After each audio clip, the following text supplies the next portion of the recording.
Salut les amis, aujourd'hui on se retrouve pour une nouvelle vidéo. Donc il y a quelques temps j'avais fait une vidéo sur les différences entre les États-Unis et la France et du coup j'avais eu pas mal de questions, notamment sur l'expatriation, sur comment j'avais fait pour venir aux États-Unis, plein de questions là-dessus, pourquoi j'étais parti évidemment. Donc sur l'expatriation il faudra que je fasse, si ça vous intéresse, une vidéo complètement à part, mais ça je l'avais déjà fait il y a quelques années, mais c'est vrai que voilà, je vais quand même en refaire une si ça vous intéresse, dites-le moi d'ailleurs dans les commentaires, avec justement toutes les nouveautés on va dire et toutes les choses qui se sont passées depuis cette vidéo qui date déjà d'il y a presque 3 ans je pense. Donc voilà, ça je le referai un peu plus tard, mais aujourd'hui on va se concentrer sur pourquoi un jour j'ai décidé de partir aux États-Unis et donc de quitter la France. Et pour ça, il faut remonter quand j'étais adolescent. Moi je viens d'Avignon, donc je suis né à Avignon. Et voilà, quand j'étais ado, je commençais à regarder un peu, voilà, comme pas mal de monde, les films de Van Damme, de Schwarzy, etc., Stallone et tout ça. Et c'est vrai que voilà, ça donnait envie, ça m'a vachement motivé en fait pour moi aussi réaliser ces rêves. Parce que je me suis dit, voilà, eux ils sont partis de rien, Van Damme qui est parti de Belgique, Schwarzy qui est parti d'une petite ville d'Autriche et qui ont réussi leur rêve américain, on va dire, en partant de rien, qui sont partis du jour au lendemain aux États-Unis et qui au final, à force de travail, d'acharnement, ont réussi voilà, à vivre de leurs rêves. Et donc c'est vrai que je me suis dit pourquoi pas moi, et du coup je me suis mis non seulement au karaté mais aussi à la musculation, et donc voilà, pendant plusieurs années. Et voilà, j'avais toujours ce rêve en tête, en gros, de vouloir un jour me dire, moi aussi, je partirai aux États-Unis quand je le pourrai, et j'essaierai de réaliser ce rêve-là aussi et devenir acteur aux États-Unis. Donc ça, c'était vraiment un rêve de gosse, on va dire. Mais ce rêve de devenir acteur, ça m'a toujours tenté, et même encore aujourd'hui d'ailleurs. Et du coup j'avais fait aussi pas mal d'écoles de théâtre et tout ça, et même à Paris aussi, des écoles d'acting et tout ça. Mais voilà, du coup c'est vrai que quand on a nos parents qui nous poussent un petit peu aussi à faire des études, c'est normal. Et donc du coup je me suis orienté vers le sport. Et donc j'ai fait la filière STAPS. Donc pour ceux qui savent, le STAPS c'est sciences et techniques des activités physiques et sportives, et donc j'ai suivi tout ce cursus à l'université. J'ai fait mes 2 premières années de licence qui s'appelait le DUG à l'époque, à Avignon. Et à l'époque, il n'y avait pas encore la licence, donc la 3e année. Donc je suis parti sur Montpellier pour faire cette licence STAPS. Ensuite, j'ai continué mes études toujours dans le STAPS et j'ai fait ma maîtrise et mon Master 2 à Montpellier. Et voilà, après j'ai continué encore, j'ai fait mon brevet d'État, j'ai passé mon brevet d'État à Cumez, qui est le brevet d'État haltérophilie, culturisme, musculation éducative et sportive. Et ça, je crois que ça a été remplacé par le BPGEPS mention force, il me semble. Mais voilà, à l'époque ça s'appelait brevet d'État à Cumez. Et donc j'avais passé ça. En parallèle, j'avais passé aussi un diplôme de préparateur physique de sportifs de haut niveau au CREPS de Montpellier. Qu'est-ce que j'avais fait aussi? Donc le Master 2 que j'avais fait, c'était un Master 2 en préparation physique, donc spécialité entraînement sportif.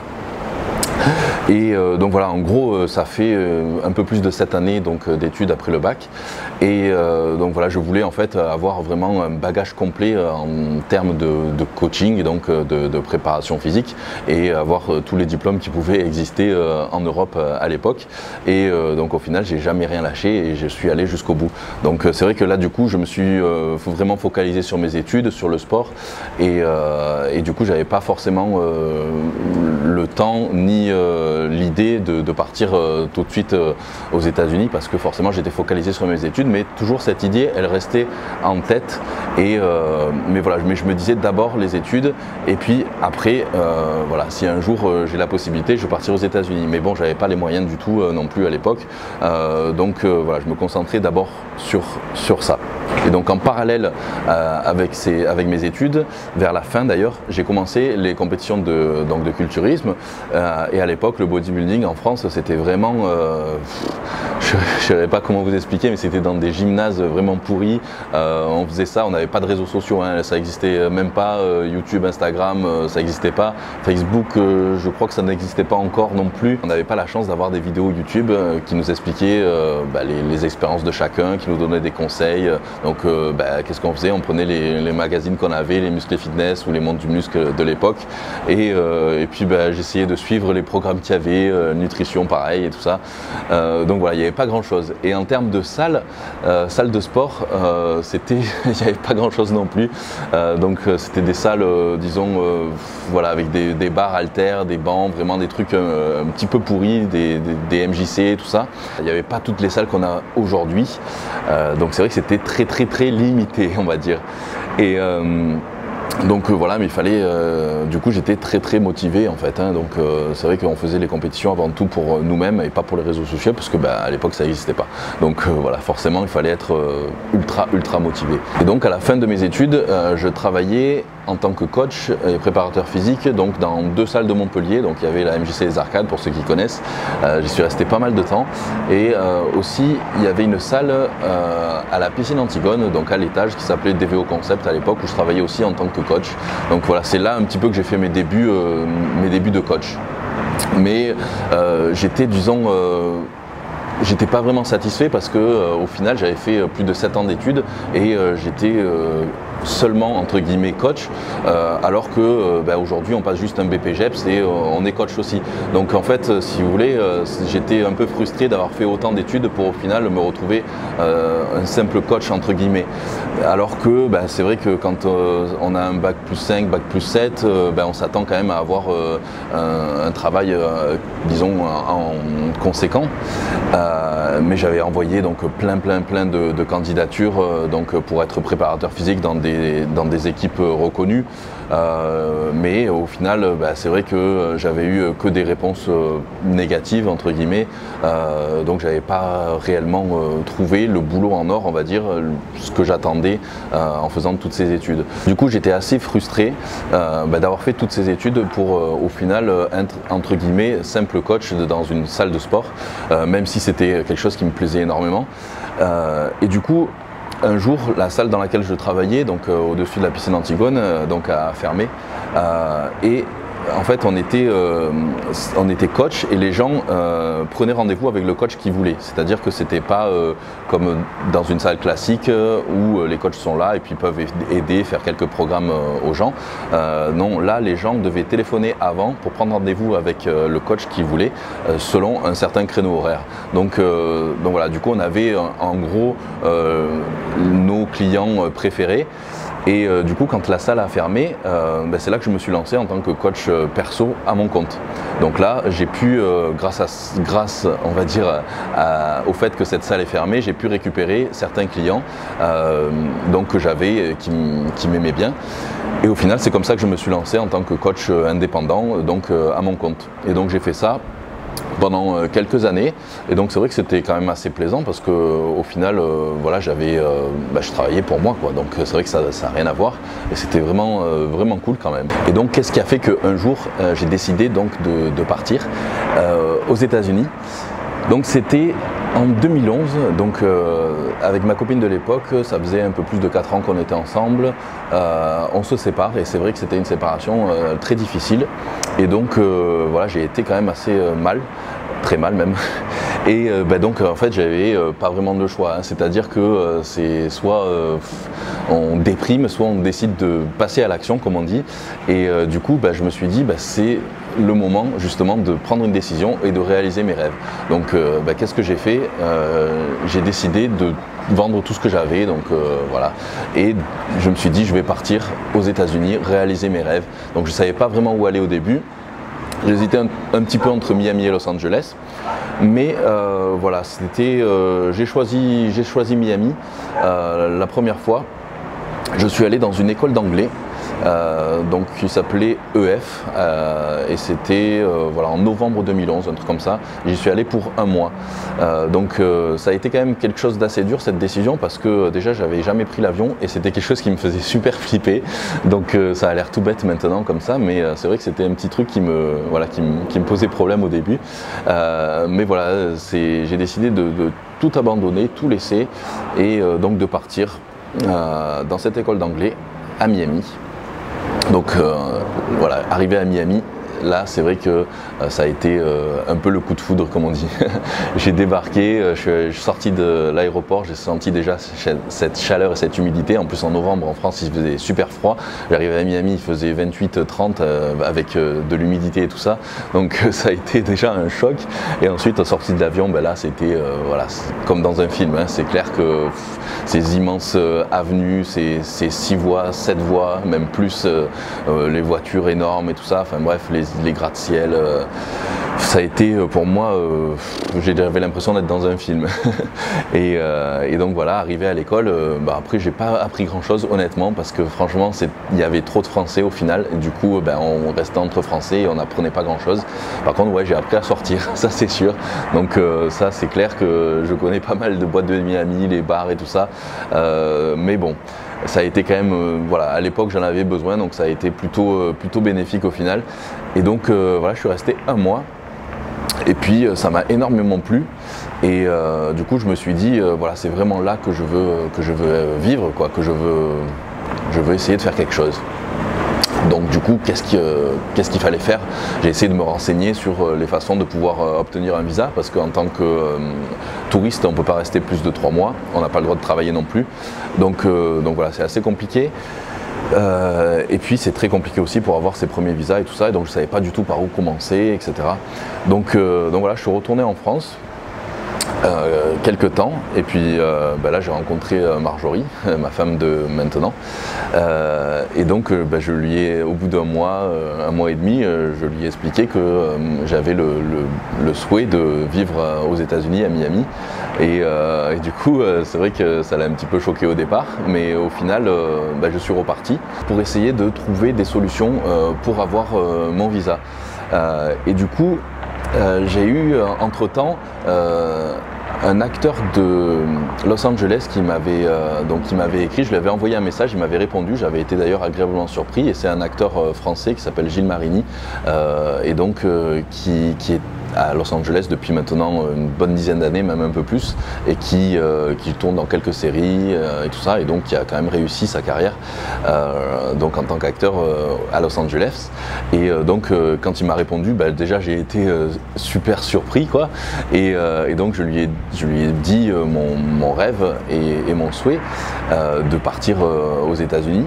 Et donc il m'a répondu que effectivement ça a été très compliqué, et c'était encore plus compliqué de nos jours, mais que rien n'était impossible, et que si vraiment j'en avais envie, je pouvais y arriver. Et donc il m'a expliqué un petit peu son parcours, par quoi lui était passé et tout ça, et donc il me dit que lui, son premier visa, il a eu par rapport à une agence de mannequins, donc de modèles, et donc c'était un visa O, etc., et qu'il était resté quelques années à Miami, puis après il était parti à Los Angeles et tout ça. Et donc rien que ce fait-là, qui me raconte un peu son histoire, qui m'est répondu sur un message Facebook et tout ça, ça m'a encore plus remotivé au final.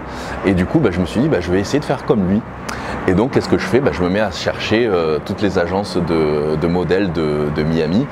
Et donc, je vais taper aux portes avec mon book, avec mon iPad, avec mes photos dessus et tout ça, avec mon parcours et tout ça.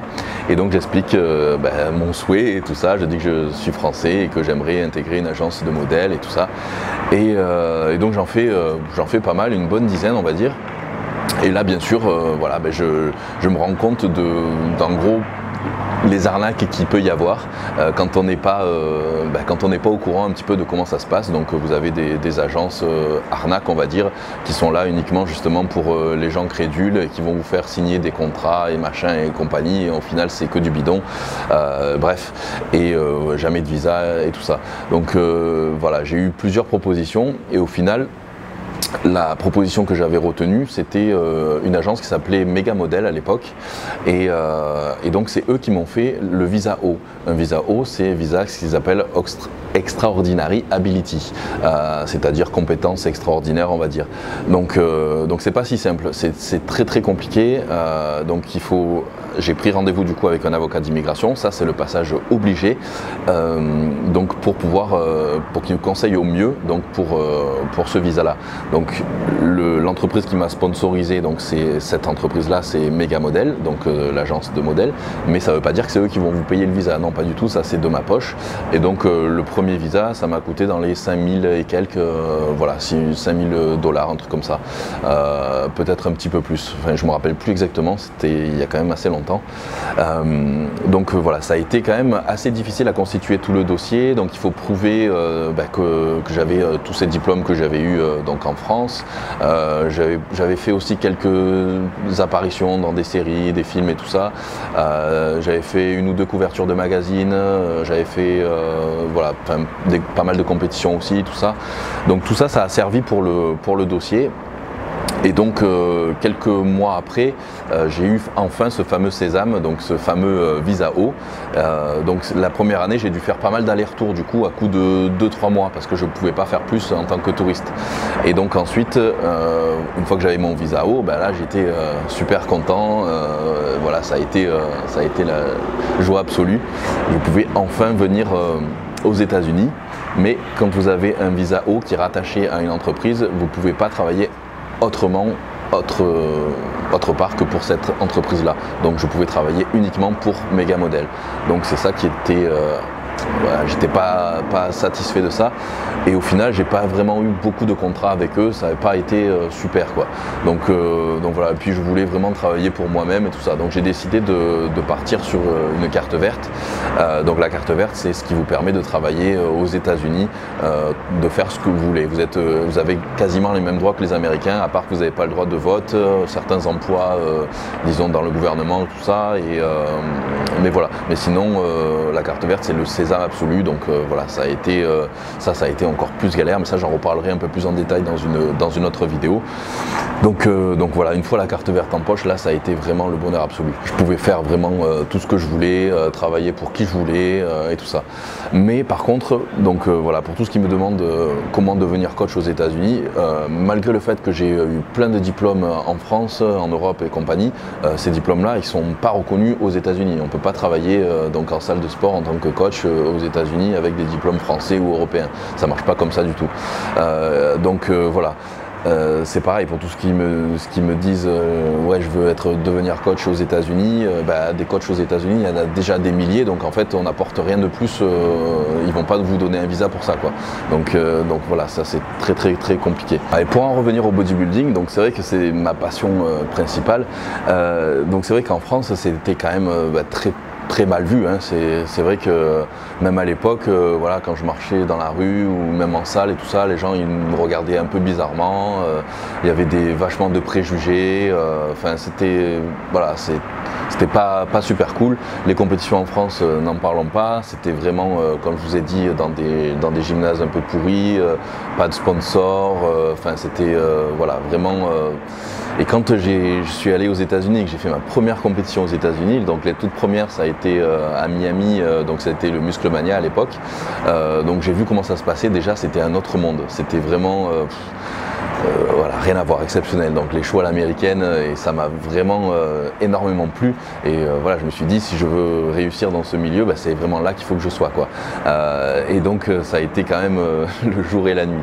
Et même les gens, n'importe où, dans la rue, dans l'ascenseur et tout ça, quand ils voyaient mon physique, au contraire, ils me félicitaient, ils me demandaient, ils me questionnaient sur pas mal de trucs, mais de façon, disons, admirative, pas jalouse, pas d'a priori et tout ça. Donc voilà, rien que la mentalité est complètement différente. Donc ça c'est une des raisons aussi qui m'a poussé vraiment après à rester ici.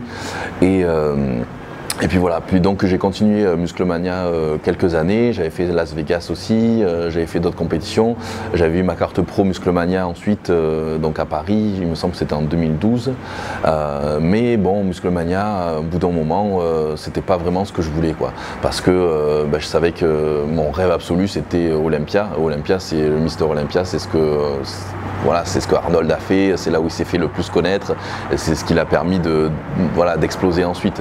Donc voilà, je me suis dit pourquoi pas aller tenter la fédération la plus connue au monde, même si c'est la plus difficile d'accès, pourquoi pas essayer.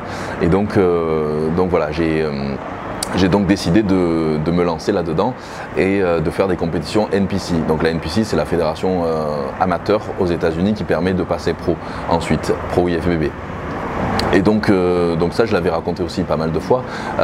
Mais donc pour pouvoir avoir la carte IFBB Pro aux États-Unis, à l'époque, étant donné que je ne suis pas américain, il fallait que je remporte 5 overall, c'est-à-dire 5 compétitions plus les 5 donc toutes catégories. Donc je m'étais dit c'est impossible, c'est un truc de malade, jamais j'arriverai à faire ça.